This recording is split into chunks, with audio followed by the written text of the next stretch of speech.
ఇందుగలడు అందు లేడనే సందేహంబే వలదు.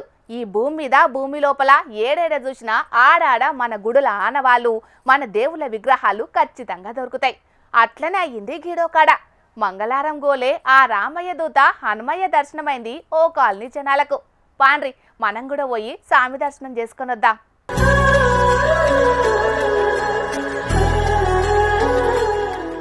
అగో సుత్తారు గదా, భూతల్లి కడుపులకెళ్ళెళ్ళిండు అంజనమ్మ పుత్రుడు, అతి బలవంతుడు అంజన్న స్వామి. స్వయంబుడగు వెలిసిండో లేకుంటే గిట్టునుడు భూమిలో పాతి పెట్టిండో ఏమో గాని హనుమంతుని దర్శనమయ్యేటాళ్లకు కాలనీ పబ్లిక్ ది ఒక సంబురం కాదు. విగ్రహాన్ని శుద్ధి చేసి సింధూరం రాసి మాలలు గట్టి హారతులు బట్టి పూజలు చేసిండ్రు.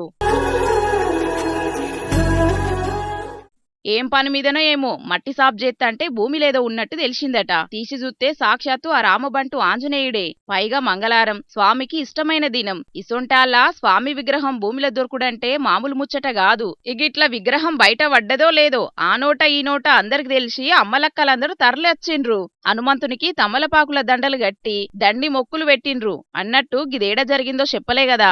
Rajendra circle Mylar Devpally division Madhuban colony కాడి ఇందిరాగాంధీ సొసైటీ కాడై ఇట్లా రేపు మాపట్ల స్వామికి గుడిగట్టే కార్యమేదన్న చేత్తరో కాలనొల్లు చూడాలే గాని ఇగిదిట్లుంటే ఉత్తర అమెరికా దేశం మొత్తంలో ఎత్తైన శ్రీరాముడు వెలిసిండు. గ్రేటర్ టొరంటో ఏరియాలున్న మిస్సిసాగా అనేటి జాగల. అగో చూడుండ్రి, ఆజానుబాహుడు నీలమేఘ శ్యామవర్ణుడు ఎట్లున్నాడో.